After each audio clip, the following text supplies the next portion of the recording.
Buenas noches, ¿cómo están? Bueno, empezando con unos pequeños minutos de demora, vamos a conectarnos hoy para tratar un tema muy importante y disruptivo, las formas psicopáticas. Vamos a conversar con un psicólogo, Sebastián Miraglia, que ahí se está sumando para que nos cuente su enfoque desde su experiencia. Ahí lo vamos a invitar a sumarse. Ahí está.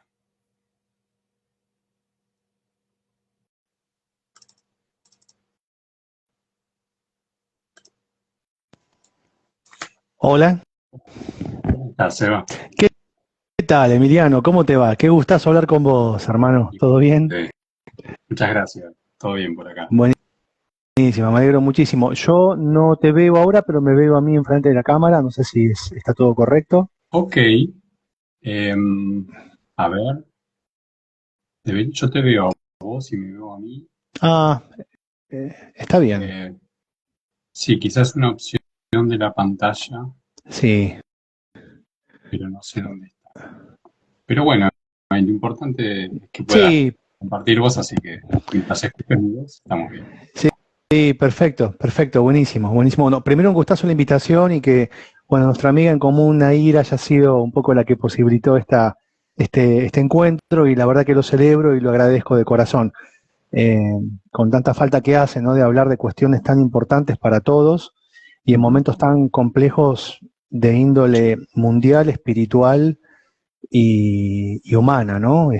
No sé cómo lo ves vos, pero me Sí, parece tan necesario esto, es ¿viste? un momento donde se caen las máscaras y está bueno saber reconocerlas.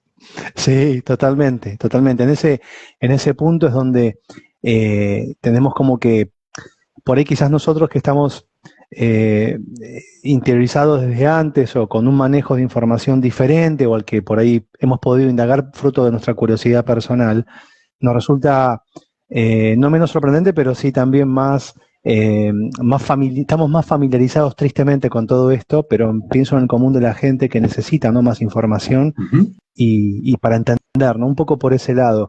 Eh, ¿Querés hacer alguna pregunta? Y ¿Querés que... en principio, recuerdo el título que le pusimos a esta charla, que después el devenir nos dirá hacia dónde llegamos. Vamos a tratar sobre el sistema psicopático, Sí, miedo, manipulación y crueldad, buscando nuevas formas de entender nuestro entorno. sí, Así que contarnos un poco brevemente tu experiencia Matrix, cómo llegaste a este momento, entender la importancia de todo esto y después desarrollar. perfecto, perfecto. Mira, bueno, personalmente llegué a elaborar este concepto, culmina de alguna manera de cobrar un sentido plasmado en la realidad a través de una colega psiquiatra. Bueno, yo soy licenciado en psicología, bueno, igual le decimos colegas a los profesionales de salud mental, a la doctora María Gabriela Baglica, a quien le agradezco profundamente, porque gracias a ella pude como, digamos, integrar información que venía incorporando en partes desde, por lo menos, te diría, 2006-2008, cuando tuve acceso a un montón de información que me sorprendió profundamente, documentales y demás cuestiones de interés que uno logra, a la que llega por curiosidad personal, ¿no? Y fui construyendo un sistema de pensamiento, vamos a decir, siempre anclado en la revisión, en el cuestionamiento, ¿viste? En la búsqueda de evidencia, bueno, y me lleva a esto en 2020 con esta doctora, queridísima amiga, con quien, bueno, me ha nutrido muchísimo. Personalmente, cuando hablamos del sistema psicopático, Emiliano, estamos hablando pensar en la psicopatía, ¿no? Como entidad clínica, como entidad de carácter psiquiátrico que requiere obviamente un diagnóstico y está dentro de toda la literatura de psiquiatría y que a los psicólogos psicoanalistas nos involucra desde un aspecto diferente, o sea, entre psiquiatras y psicólogos tenemos una mirada diferente pero complementaria sobre los fenómenos psíquicos del humano, digamos, ¿no?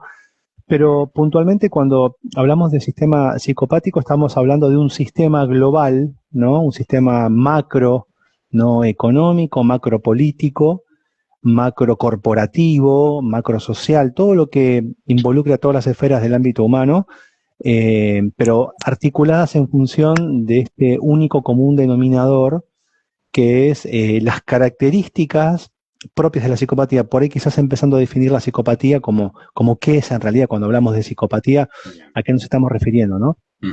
Bueno, en principio la psicopatía, como te decía, es una entidad clínica, o sea, es un trastorno de la personalidad que viene definido en manuales de psiquiatría puntualmente. En la referencia es el DSM-4, que es un manual de diagnóstico estadístico, psiquiátrico, perdón, y en donde se describe una personalidad como trastorno que se caracteriza por cuestiones muy puntuales que te voy a comentar, y después las llevamos a lo macro, ¿no? Una persona psicópata con un trastorno de la personalidad de carácter psicopático tiene primero ausencia de culpa, o sea, no tiene remordimientos, carece de culpa. Con lo cual, si no hay culpa, no hay angustia. Digo, no hay una inscripción de una sensación ligada a haber pasado un límite, a haber hecho un daño. No hay registro de culpa ni de remordimiento, ¿no? Porque no hay represión, no reprime sus impulsos. Por otro lado, es una persona altamente manipuladora, manipuladora a nivel emocional, no es manipulación desde la fuerza física, que la hay también, pero en realidad son tremendos y habilidosos manipuladores emocionales. La doctora en su momento los definía, bueno, como seres de esencia helada, ¿no? Esencia helada, ¿no? Imaginemos a alguien que no tiene la capacidad empática de sentir ni emoción propia ni por otros, con lo cual nunca se va a poder poner en el lugar del otro. Claro, sí. Claro, son personas con una gran capacidad de simular emociones. O sea, si de repente uno cree que están emocionados o que están sintiendo algo, es solamente con características de manipulación, de hacer creer que están sintiendo. Por eso detectar estas características es muy importante, porque estamos hablando de personas que producen un tremendo daño a la sociedad, un tremendo daño al grupo o el entorno familiar que componen, y son personas que justamente tienen esto de la frialdad afectiva, ¿no? Como son ególatras, tienen un ego profundamente desproporcionado, ¿no? Una megalomanía, ¿no? Una megalomanía quiere decir esto de un ego tan grande que arrasa con todo, digamos, nos van por todo. Y si estás en el medio y no te corres, te pasan por encima, digamos, ¿no? Son características muy, muy desprovistas de rasgos de humanidad, en el sentido que lo podemos entender personas como nosotros, ¿no? Que por ahí hemos estado en algún momento en contacto con emociones como la compasión, como la misericordia, como la empatía, ¿no? Como la ternura, como el amor en todas sus manifestaciones. Ellos no tienen ese contacto, a diferencia de otros trastornos psiquiátricos. En la psicopatía, por lo menos los psicólogos, percibimos que hay conciencia del acto, o sea, no es que no saben lo que hacen. Y esto es algo central, Emiliano, porque no podemos decir que un psicópata ignora los efectos y las consecuencias de los daños que genera. Entonces, estamos hablando de alguien que es consciente y aún así no tiene límites, ¿no? En esta definición pequeña, vamos a decir general, que doy de la psicopatía como trastorno, ¿no?, de la personalidad, hay un montón de graduaciones, vamos a decir. Hay personas que tienen y cumplen con todos los criterios, o sea, vos vas mirando, vas tildando, lo tiene, son psicópatas de cuerpo entero, ¿no? Pero hay grados, vamos a decir, intermedios, en donde no hay psicopatía en sentido estricto, pero sí hay rasgos, ¿no? Son personas con características psicopáticas, caracteropatías, que se les suele decir desde la psiquiatría, y que, bueno, no son psicópatas, pero tienen cositas, ¿no? Esto, si lo pensamos en la esfera de lo humano individual, ¿no? El daño que producen es tremendo, porque imagínate que una de las características que tienen los psicópatas es que se concentran en lugares de mucho poder. En todos los matices que puedas considerarlo. Lo político, fuerzas de seguridad, educación también hay, en el Poder Judicial. Vas a encontrar psicópatas en todos los estratos, ¿no?, institucionales donde se concentra el poder. Hay algo muy importante, ¿no?, que hay que tomar en cuenta, que los psicópatas no ejercen su poder solos.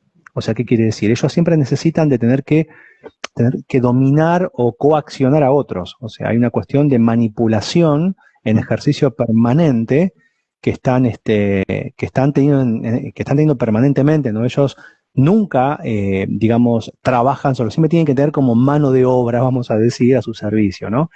Ahí saludo a Juan Claric, un abrazo grande.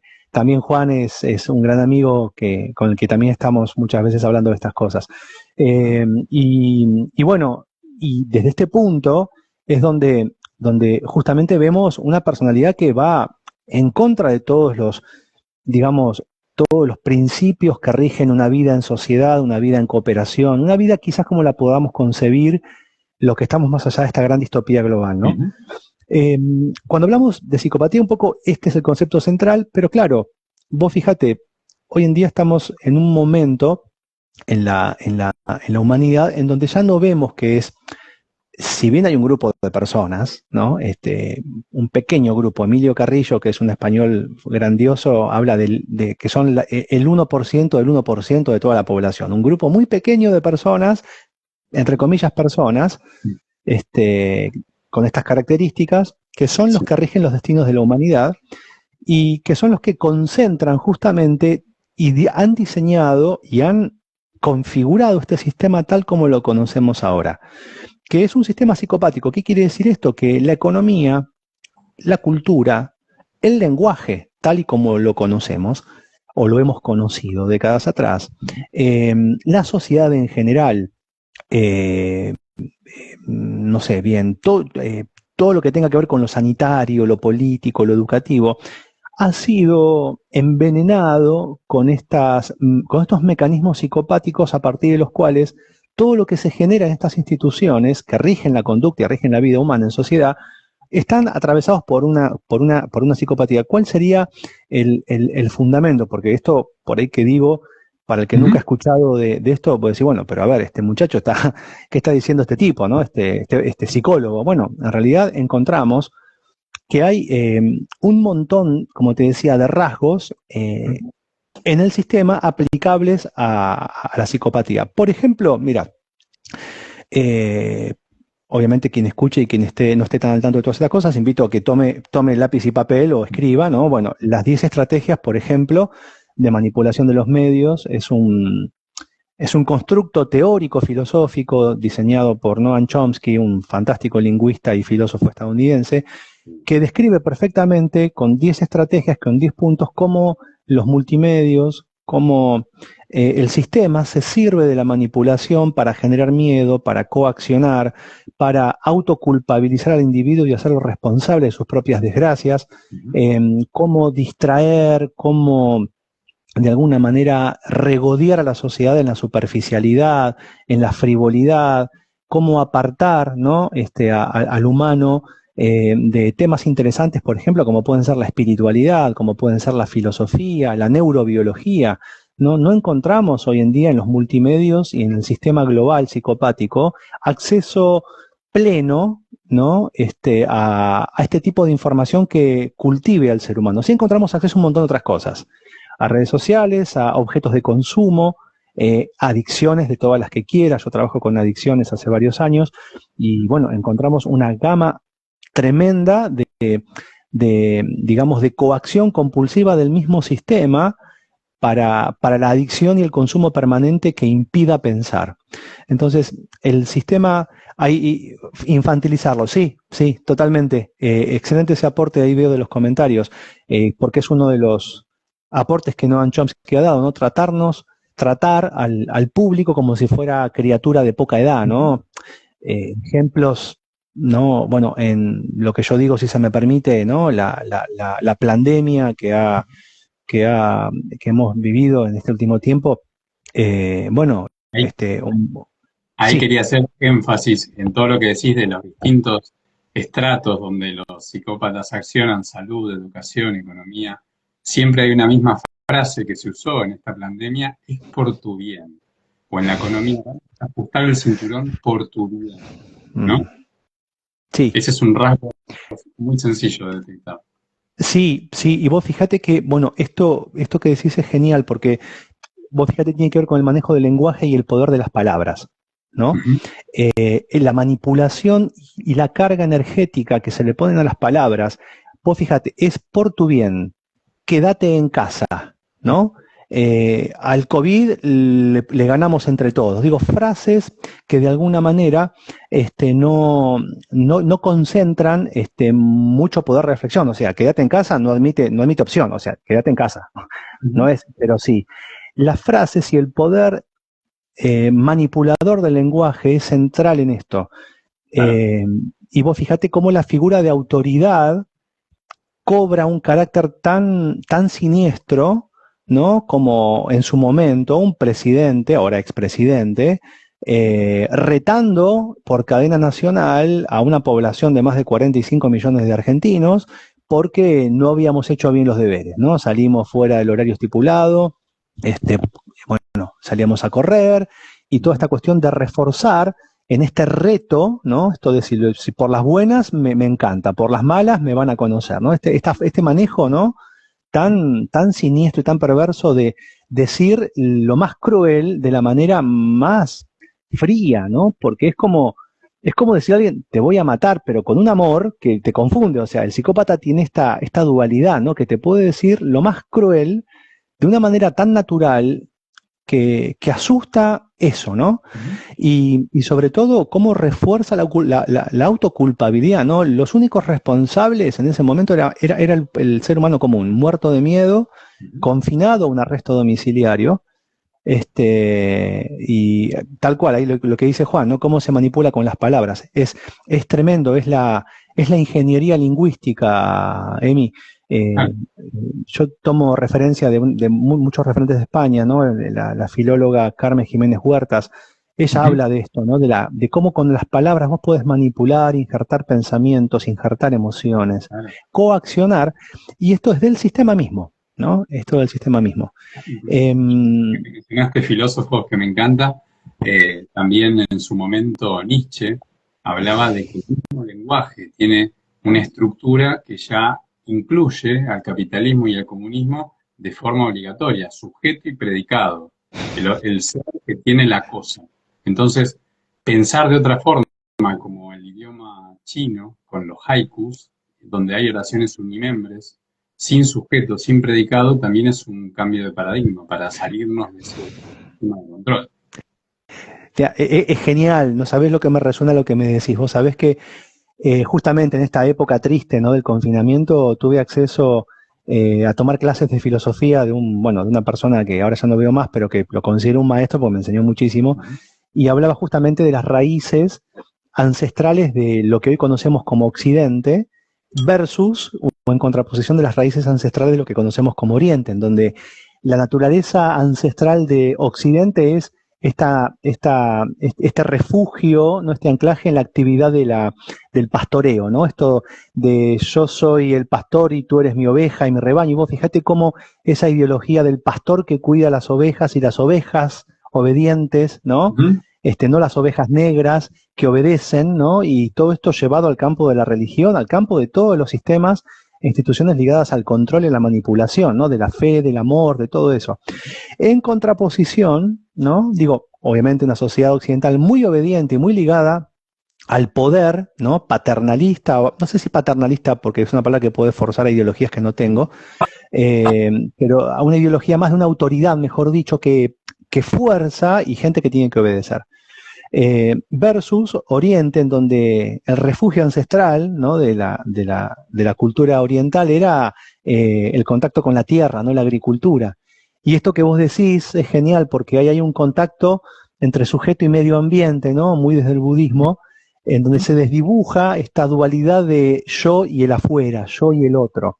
Hay una unidad ahí en donde sujeto y predicado en realidad forman parte de lo mismo como siempre lo fueron, ¿no?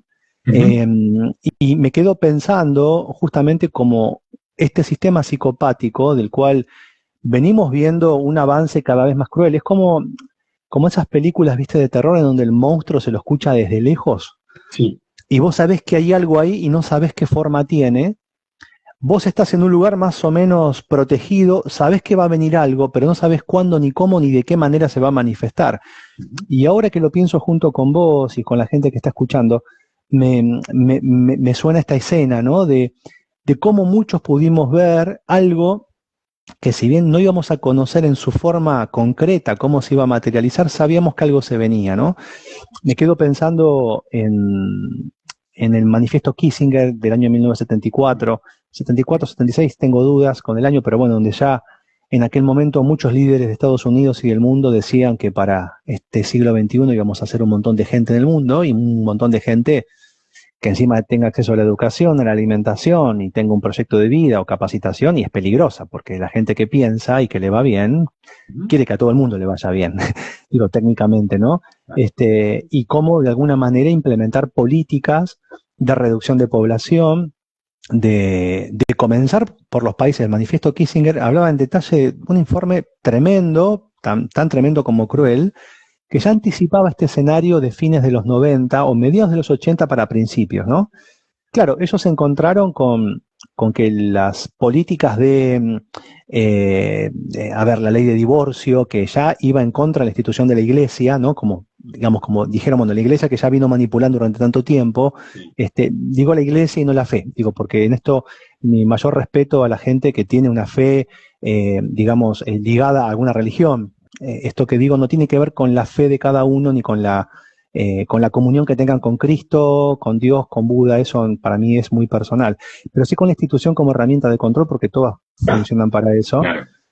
Cómo le quitaron a la iglesia ese lugar y empezaron ley de divorcio, ¿no? Estas cuestiones de políticas ligadas al control poblacional, la reducción de la natalidad, y cómo aún así les fue imposible de frenar, y por eso llegamos a un principio del siglo XXI con políticas más agresivas en materia de control poblacional, y con estas 6 pandemias en 2 décadas que tuvimos, porque si nos ponemos a pensar, Emi, fíjate que desde entre 2000 y 2020 han habido SARS-CoV, gripe porcina, gripe aviar, la H1N1, bueno, han habido, como es el dengue, el Zika, el chikungunya, siempre con alertas mediáticos que el sistema justamente se encargaba de propagar, porque justamente el sistema funciona inyectando miedo. Sin contar las pandemias fallidas como el monkeypox, todas las letras griegas que salieron como remanente de la original, a ver si alguna asustaba de nuevo, ¿no? Sí, sí. Vos sabés que en la época de diciembre de 2020, cuando hablamos con esta colega, la doctora Baglica, hablamos, bueno, justamente 2020, bueno, pero ¿qué había pasado el año anterior? Digo, me acuerdo, no sé si recordás los chalecos amarillos en Francia, estas revueltas populares en todo el mundo. Había un proceso de expansión, de elevación de conciencia a nivel global, a nivel humano, y claro, hay un punto, digamos, de inflexión en donde ya era imposible, ¿no?, retrasar estos planes. Algo tenían que hacer.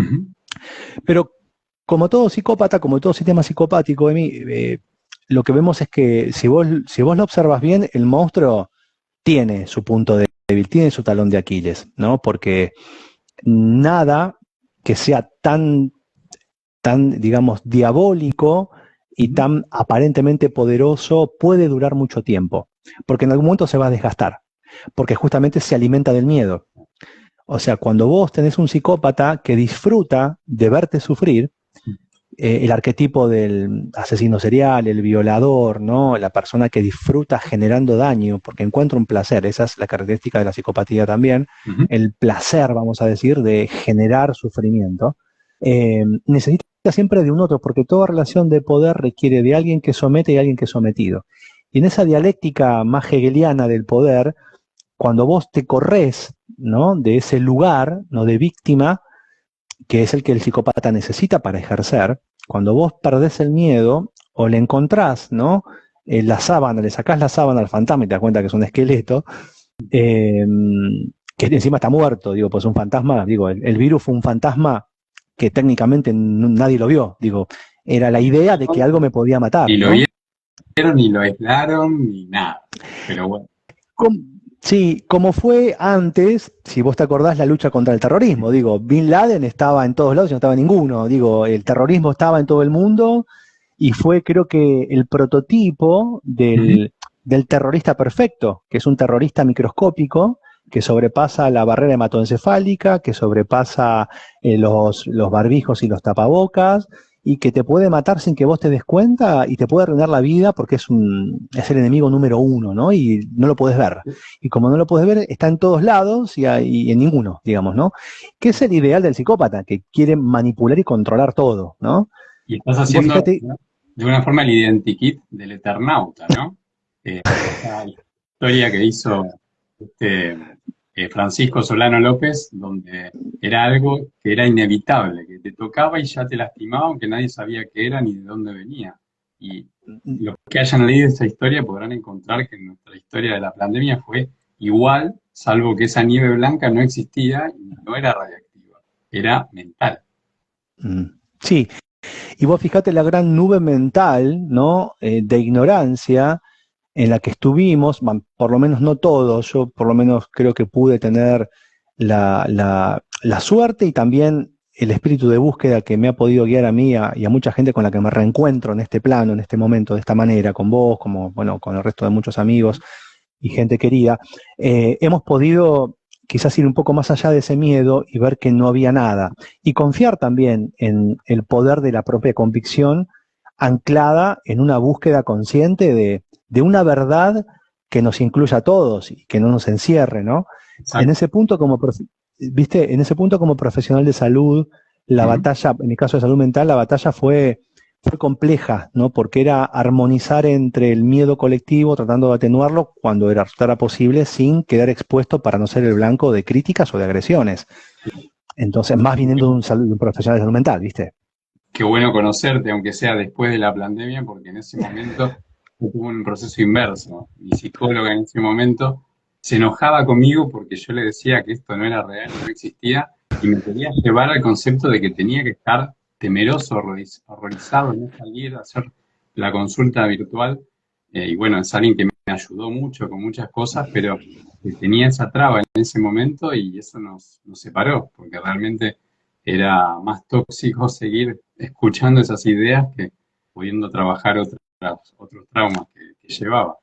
Y Claro, claro. una cosa para aclarar, para los que nos escuchen, que quizás piensen estos negacionistas, porque dicen que no existió una enfermedad, creo que es importante aclarar que nosotros no negamos los síntomas que hayan tenido. Hay gente que falleció por algo o por mala praxis, pero lo que sí afirmamos es que no hubo tal virus contagiador. Ujú. Hubo otras cosas que pueden investigar, ¿no? Sí, sí, sí, sí, y nunca hay que subestimar, Emi, el poder del miedo.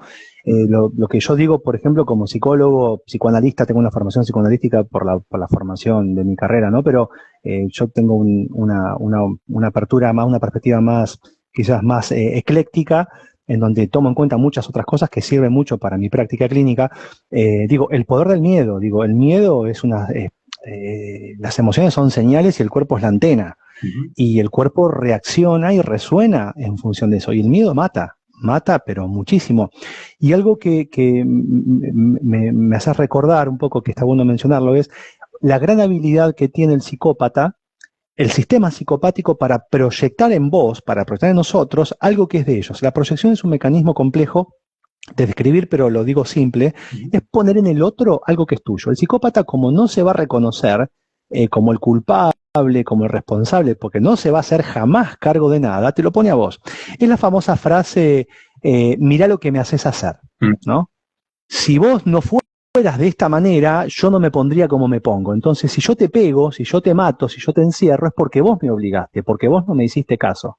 El problema no soy yo, que te coacciono para que te mueras en tu casa muerto de miedo, sin ver a tus nietos, sin ver a nadie, y no puedas ni siquiera salir a comprar un medicamento. No, el problema sos vos, que querés salir. Y vos fíjate esa habilidad tan cruel, tan diabólica, que es la que ha, digamos, marcado todo este inicio, este punto de inflexión desde 2020 hasta ahora, con los ensayos reiterados y una sutil forma de abrochar la realidad política, la realidad económica, la realidad internacional, que prácticamente nadie se dio cuenta, ¿no? De las modificaciones al estatuto de pandemia de la OMS en 2009. Digo, hay como tal cual, es tu culpa, sí, sí, sí. Y es eso, refuerzan, Mauricio, la autoculpabilidad. Todo el tiempo somos nosotros el problema. Ujú. Ahora, mi perspectiva es que el tema es más complejo. porque yo te decía, bueno, entre tantas cantidades de cosas, ¿no? El informe Iron Mountain, la Agenda 2030, ¿no? Las políticas eugenésicas de reducción de población, bueno, todo eso sumado al manifiesto Kissinger demuestra que lo que han querido hacer primero es un punto de vista con el que yo comulgo es, bueno, sí, si seguimos creciendo como población, seguramente, bueno, mucha gente va a ser inmanejable, ¿no? Entonces, ¿qué es lo que hay que hacer? Bueno, quitar a la mayor cantidad de gente posible, bueno, ergo, pandemias, guerras y toda esta cuestión destructiva de la humanidad, lo que vemos ahora en Palestina, esa gran masacre, la cual me genera una profunda pena por el desprecio a la vida, como tantas otras cosas que hemos visto todos, pero también la idea de que quedemos menos y esos menos que queden sean más controlables. Porque un poco esta cuestión del gran hermano, ¿no? El gran hermano tecnológico, como vos muy bien lo describías, lejos está de cuidarnos, lejos, desde mi punto de vista, ¿no? Lejos está de protegernos y está en realidad queriendo que nos transformemos en máquinas, que nos transformemos en esclavos, los cuales van a tener una característica que no tenían los esclavos de la modernidad, ¿no? Los esclavos del 1700, del 1800, que es que no solamente nos podían vigilar como en aquel momento de afuera, digo, sino que ahora nos vigilan desde adentro. Esta cuestión de la monitorización en tiempo real de la neurobiología, de la neurofisiología, de la fisiología general del ser humano en tiempo real, geolocalizable, geomonitoreable, y en tiempo real, digamos, desplegando una serie de variables tecnológicas en donde qué consume, con qué paga, si tiene home banking o si tiene transferencia o mercado de pago, lo que sea, sumado a todas estas cuestiones de seguimiento satelital y la hiperconectividad, hacen que sepan de nosotros mucho más que lo que conocemos de nosotros mismos. Y si hay algo muy peligroso para el diablo, es que sepa más de nosotros que nosotros, porque va a saber qué puntos tocar para saber qué activar. La tecnología yo creo que no es ni buena ni mala, solo depende al servicio de quién esté construida y para qué, ¿no?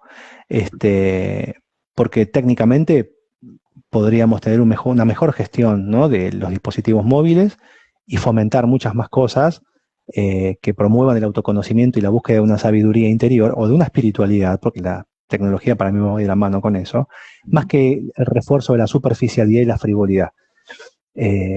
Contra eso yo tengo una posición muy firme, ¿viste? Yo trabajo en adicciones, trabajo con grupos humanos muy castigados por todo esto y muchas veces el trabajo es arduo, pero también es muy necesario.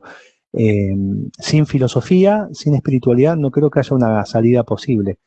En tiempos en donde justamente tenemos que despegarnos cada vez más de que la tecnología no invada nuestra carne, ¿viste? No sé cómo lo ves vos. Sí, me encanta, me resuena mucho lo que estás diciendo y me contengo para no agregarle cosas. Dale. Pero No, me encanta. volviendo primero un cachito de algo que dijiste atrás del sistema psicopático y esto de que es por tu bien y de decirte que es por tu culpa, dejarse de la víctima, también me resuena con algunos conceptos New Age cuando aplican mal la frase, lo que te molesta de los demás es lo que te molesta de ti mismo. Porque en ese reflejo logran meterte un chip en tu matrix mental diciendo que no te podés quejar de nada porque vos sos creador y culpable de todo. Y lo que te molesta es lo que vos no asumiste de vos. Entonces, una cosa es que esa frase te sirva para hacer una pausa y escuchar por qué te molesta algo, para conocerte mejor, como bien decís. Pero otra cosa es ya que asumas la culpa por adelantado de todo lo que te molesta.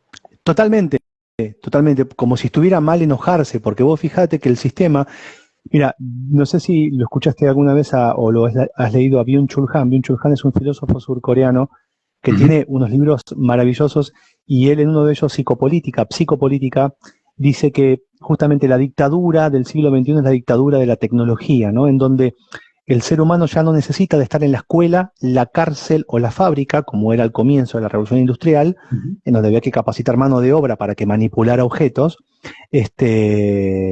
Tal cual, si se enojó no sanó, dicen ahí en el comentario. Ahora ya no alcanza con eso, ya ahora, digamos, somos prescindibles, pero también para no irme con esto que vos decías, el hecho es que, discúlpame, ahí me perdí, habías dicho algo últimamente y Sobre la se me vino un frase, montón. lo que te molesta de los demás y lo que te molesta de ti mismo.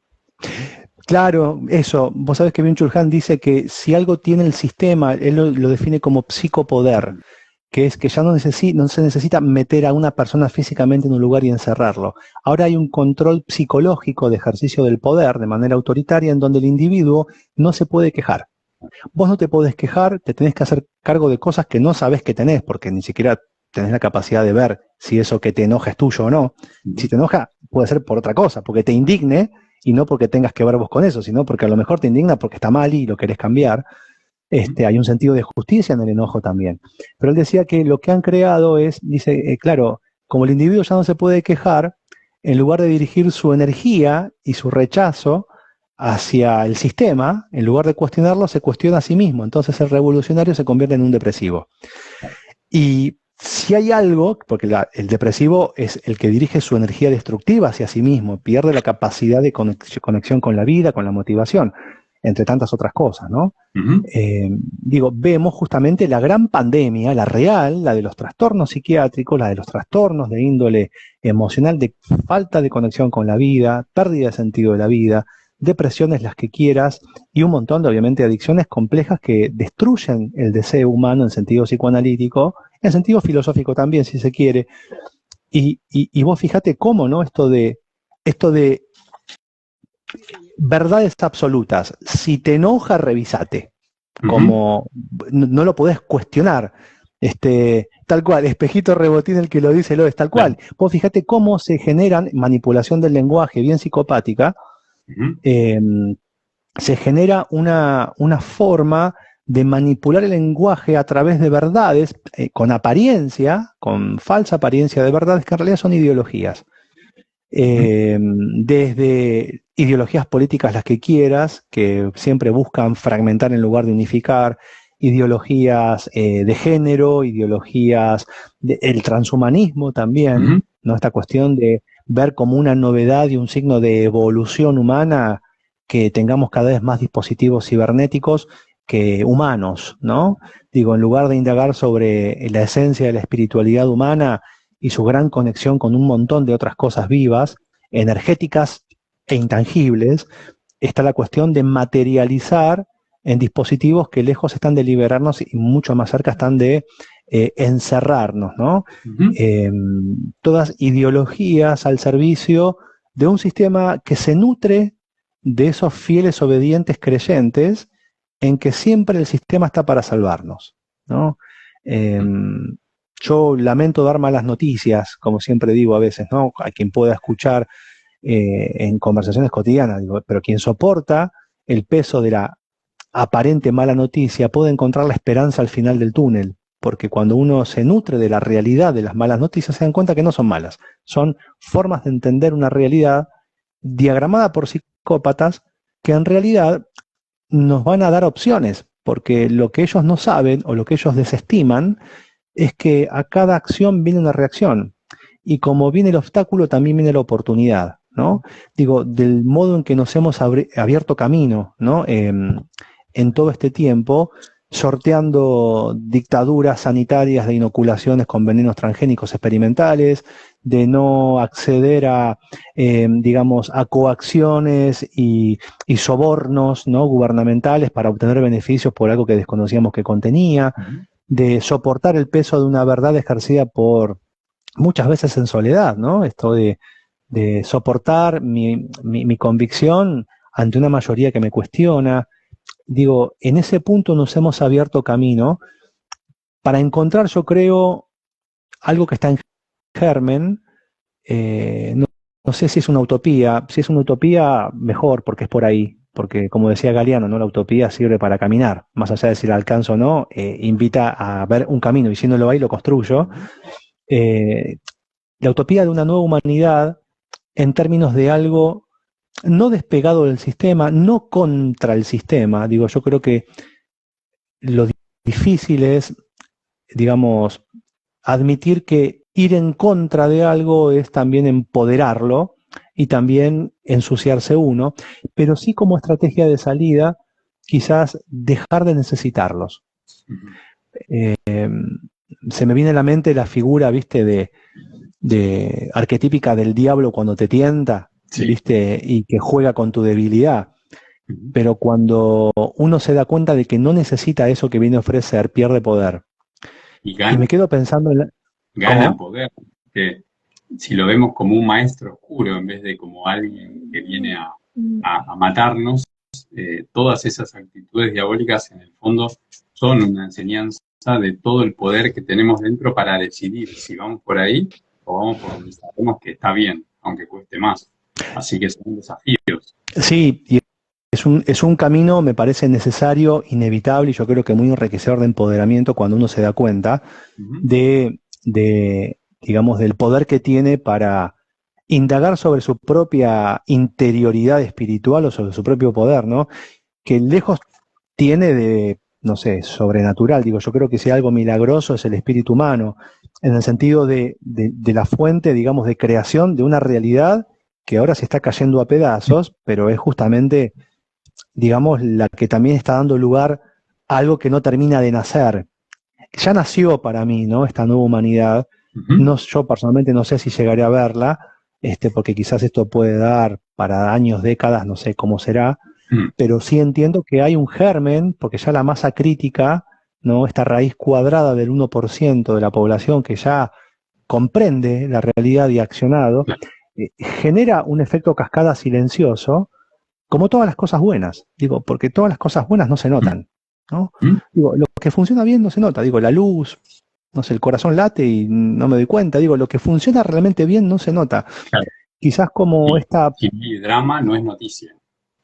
Claro, tal cual. Y vos fijate cómo se amplifica el ruido de la distopía, el ruido del caos, que todavía sigue teniendo, digamos, alimento en personas que no pueden despegarse de eso, ¿no? Lamentablemente yo creo que vamos a ser testigos de que mucha gente no va a poder despegarse jamás de esta dependencia al sistema, como lo anticipó el cine, ¿no? Como comentaban recién, con Matrix, ¿no? Como esta película con gran contenido filosófico, pero también con esta verdad de que no sé si todos van a querer, aún pudiendo, ¿no? Y eso es algo que a veces puede ser muy doloroso. Claro. Cuando toca a seres queridos. En Matrix era la metáfora de este pelado, no me acuerdo el nombre del personaje, que decía, si me das a elegir entre la realidad Matrix y comer gusanos en Sion, prefiero el gusto apoyo virtual y borrarme la memoria. Hay gente que me lo dice cuando charlo y los pongo en esa duda, les doy las dos opciones, y es respetable, porque no todos quieren elegir la verdad. Sí. Algunos están cómodos en esa situación y no hay que forzar eso. No, y creo que ese es un punto muy complejo para personas que intentamos generar conciencia del modo en que se nos manifieste la forma y la oportunidad de sostener con el ejemplo la vida que queremos vivir, independientemente de quienes comulguen con eso o no. Porque también lo que encontramos es que inevitablemente el tiempo inclina la balanza hacia la verdad y hacia la gente que la estuvo promulgando, que lejos de alimentar el ego, lo que tendría que hacer es reforzar la convicción de que el camino es correcto, porque estamos luchando con un monstruo muy grande, pero que creo que nos ha subestimado bastante. Este sistema psicopático, Emi, yo creo que ha cometido el error de pensar que el ser humano era más manipulable de lo que pensaban, ¿no? Digo, toda la ingeniería social gestada desde mediados de los 60 hasta ahora, ¿no? Todas las universidades no inglesas, Cambridge, Palo Alto, haciendo experimentos de obediencia a la autoridad, como lo hacían muchos psicólogos conductistas y cognitivos, para ver hasta dónde el ser humano era obediente. Bueno, también lograron comprobar, monitorearon, fue un ensayo que le salió, creo que bastante bien en cuanto al grado de obediencia, pero ya se venía gestando algo de antes y ahora la gente, yo creo que está, el común, me parece, mucho más conectado al descreimiento, aunque no termina de sacarse, viste, las telarañas y entender que es por allá, donde está toda esa gente que está diciendo, vení por acá, que acá te vas a salvar, digamos, ¿no? Claro, siguen buscando un líder o alguien que les diga qué hacer, que sea menos psicópata que el sistema, pero sigue siendo psicópata. O sea, si la gente sigue buscando un líder que decida por ellos, entonces sigue sumisa. Sí, sí, tal cual. Yo creo que somos mucho, concuerdo justamente con este comentario que dice Janina, somos muchísimos más de lo que ellos piensan, de ese 1% del 1%, y nosotros somos mucho más de los que creemos que somos. Sí. Yo creo que no hay que subestimar eso. Yo en ese punto tengo mucha esperanza. Yo creo que no estamos desorganizados, porque a veces, viste, la lucha en términos de contraofensiva es, bueno, nos agrupamos nosotros para luchar contra ellos, y si estamos más unidos, vamos a hacer más. Cuando en realidad me parece que es una estrategia excelente que seamos muchas almas conscientes y despiertas, que en la individualidad estemos de alguna manera generando focos de conciencia que a su momento se van a reordenar. Yo confío mucho en esa agrupación de conciencia colectiva, no de efecto enjambre, Claro. sino de conciencia colectiva, de masa consciente, que no obedece a una autoridad, sino a una resonancia que viene de otro lugar, ¿viste? Una resonancia más ligada a lo humano, a lo compasivo, a lo que Emilio Carrillo denomina la nueva humanidad. Yo creo que es por ahí. Yo creo que es por Me ahí. encanta. Me encanta. Y habías mencionado también que el sistema con estos gadgets, estos dispositivos de monitoreo, busca saber más que nosotros de nosotros mismos, pero también hay un concepto que si nos damos cuenta que somos más de lo que creemos que somos, más allá del ego, esta chispa divina, esta intuición que nos lleva a veces por caminos impredecibles, es imposible que entonces sepan más de nosotros que nosotros, porque somos, en mi opinión personal, parte del infinito, parte de la creación y del creador, que estamos haciendo una experiencia humana y aprendiendo desde esta coordenada finita, infinitas formas de vivir o de experimentar la realidad. Entonces, no hay máquina, por más cuántica que tenga, más Bitcoin que le metan, que pueda predecir un pedazo de infinito que tiene infinitas potenciales de existencia. Pero Sí, tenemos que darnos cuenta de eso. sí, totalmente. No existe un dispositivo, por lo menos yo, que crea que no pueden digitalizar el alma.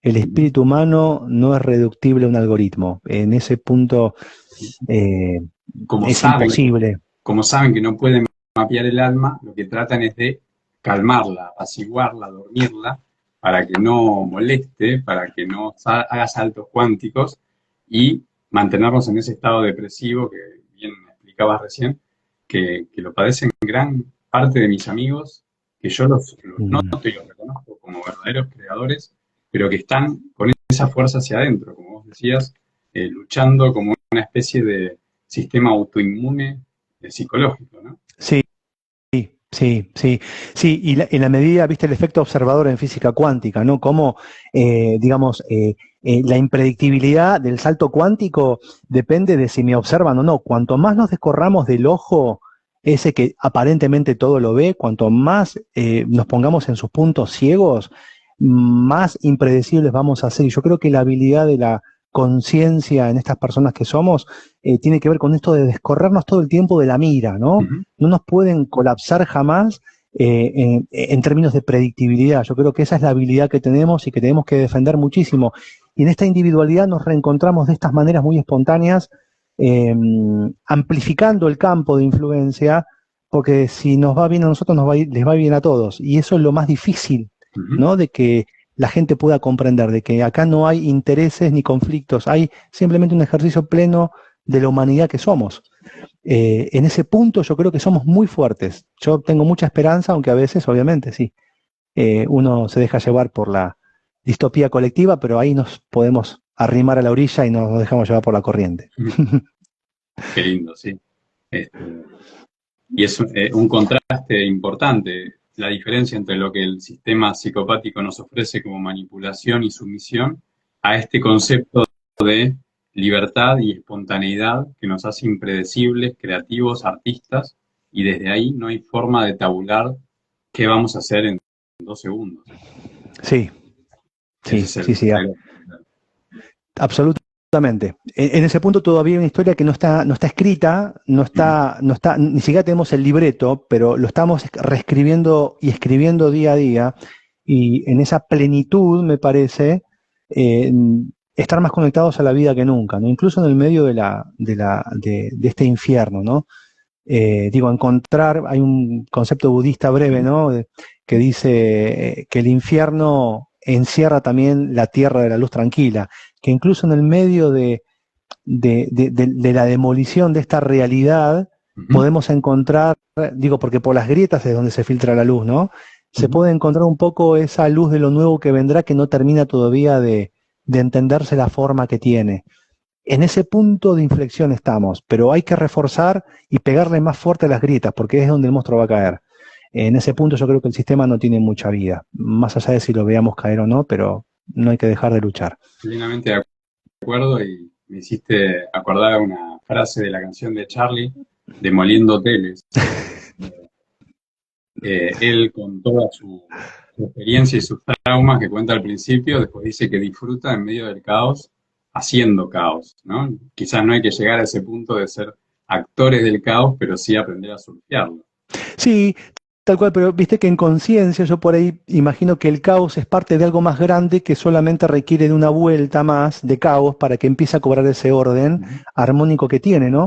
Está buenísimo esto que decís, y sí, estamos conviviendo en un caos que no es nuestro, que no elegimos, pero sí elegimos cambiarlo. De alguna manera, no sé cómo lo pensás vos, pero yo siento una profunda conexión con esta realidad tan distópica, y no porque la pueda transformar, porque solo somos muy pequeños, pero también somos muy poderosos en esa conciencia de generar algo pequeñito que acomode, aunque sea un algoritmo, un átomo de algo en la conciencia de alguien, por lo menos en la propia, y saber que de ahí se genera un efecto mariposa del cual no sabemos cómo ni cuándo, pero que va a llegar a algún lugar, ¿no? Es esa confianza, me parece, que la confianza en lo pequeño, ¿viste?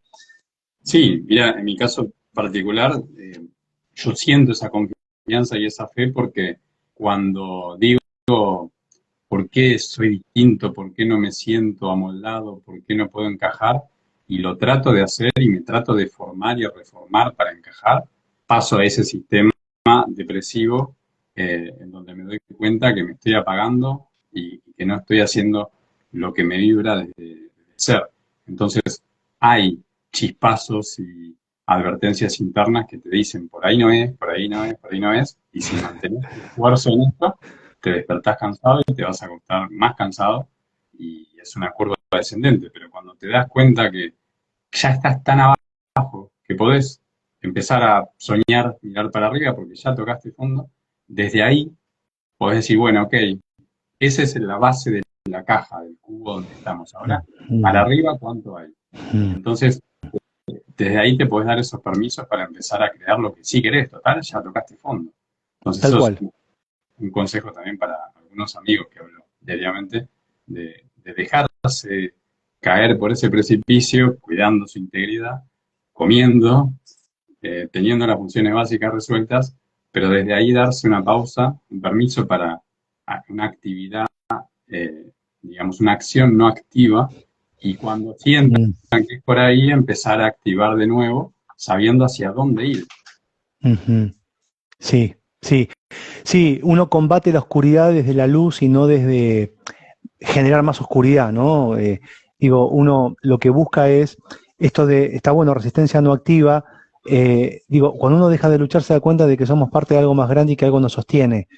No sé bien qué es, pero la experiencia yo creo que la he percibido en algún momento como una sensación, como algo de que uno cuando relaja de espíritu viene una confianza de algún lugar que no entiendo, pero que ayuda, digamos, a confiar en lo que vendrá independientemente del... Ya no importa el resultado, lo que importa es el sentido que tiene la lucha, en donde ya vivir en plenitud es el mayor acto de resistencia, ¿no? Y vivir en plenitud es vivir sin miedo.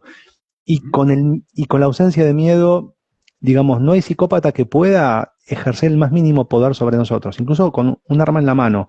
Un hombre sin miedo, una persona sin miedo es la persona más poderosa del planeta, porque en la ausencia de miedo no hay nada que perder y hay mucho por ganar, ¿no? En ese punto creo que la conciencia es la que nos infunde esa confianza, ¿no? Por Pero eso bueno, el sistema psicopático trastocó la espiritualidad y ese sentido de trascendencia más allá de esta vida, porque eso nos busca acortar apostar a un miedo de que lo que tenemos es esto y si se acaba no hay nada, entonces hay que cuidarlo y extenderlo lo más posible, aunque sea sometido toda la vida. Tal cual. Que es el miedo arcaico, ¿viste? El miedo a perder. Todo miedo se ancla en la idea de la pérdida, consciente o inconsciente. Cada vez que hay miedo es porque tenemos justamente la idea de que algo vamos a perder, la propia vida, los seres queridos, la casa, la cuenta bancaria. La función del miedo es esa, instalarnos la idea de pérdida.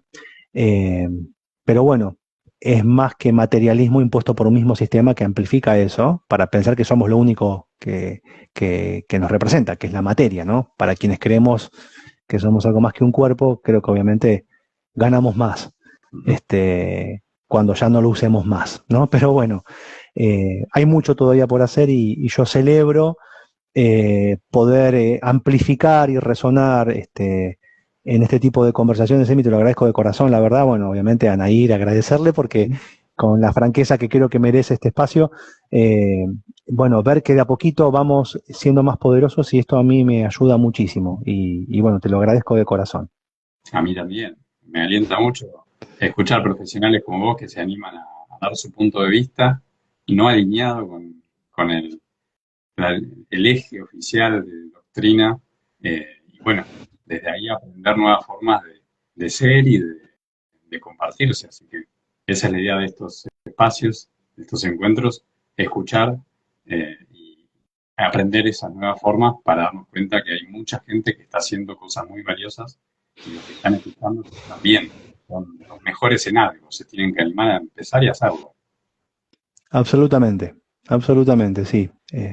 Yo celebro eso y bueno, iremos viendo y también vivir en plenitud, me parece, bueno, esto de, por lo menos desde el lugar que cada uno nos convoca, ir como desarticulando estas bombas que van generando todo el tiempo estos, estos elementos del sistema que refuerzan el miedo, refuerzan la sumisión y algo muy, muy difícil, que es la ignorancia, ¿no? La ignorancia que es esta resistencia al saber, ¿no? De una población que todavía, bueno, por ahí no pudo. Se verá, ¿no? Se verá que se puede y que no. Y no hay mal que dure 100 años. Cuando el cuerpo recibe miedo, recibe látigo, recibe palo, como dicen palo y danza, llega un momento que ya no le duele más nada, toca fondo y dice, bueno, basta. Entonces ahora es ese momento, hasta astrológicamente, dicen con Plutón, donde empieza ahora en Acuario, bueno, basta. Ajá. Todo lo que se daba y ahora todo lo que sea estructura de control y sumisión implosiona. Sí, sí, sí, sí, sí. Todo, solo queda seguir avanzando con convicción y viendo que algunas cosas no dependen de nosotros, sino de una lógica instalada en donde el mayor acto de resistencia es ponerse de pie frente a algo que consideramos aberrante, que consideramos injusto. Digo, el poder está en esto de ponerse de pie, ¿no? Es una frase que me quedó a mí muy budista de tener el valor, digamos, ¿no? Y de no esperar a que alguien lo haga primero para ver si yo me animo. No, no, es conmoverse desde lo más profundo ante lo que sabemos que no es correcto, que está mal, y obrar en función de eso. No sé si hay alguna mejor forma de vivir, por lo menos yo encontré en eso una plenitud que espero que pueda seguir teniendo durante muchos años más. Vamos a ver qué pasa. También hay que cuidarse, obviamente, ¿no? Exacto. Tenemos la esperanza de ser eternos y volver las veces que sea necesario, pero cuidar cada minuto como si fuera el último. Tal cual. Sí, sí, totalmente, totalmente. Y vivir y disfrutar sobre todo. Exacto. Y bueno, en teoría nos van a cortar en 1 o 2 minutos porque son casi 10. Así Sí, que solo le agrego esto que dijiste sobre el experimento de Milgram, que tendríamos que hacer, Milgram. ¿no? Que el Milgram dice que cuando uno hace algo, el otro ve que es lo que se está haciendo, lo que está de moda y lo copia porque parece que es una costumbre que se contagia. Entonces, dar el ejemplo y estar mejor puede ser un primado positivo de ese experimento Milgram para que otra gente no contagie y se copie de las formas o de caminos posibles. Está muy bueno eso. Me encantó. Sí, sí, sí.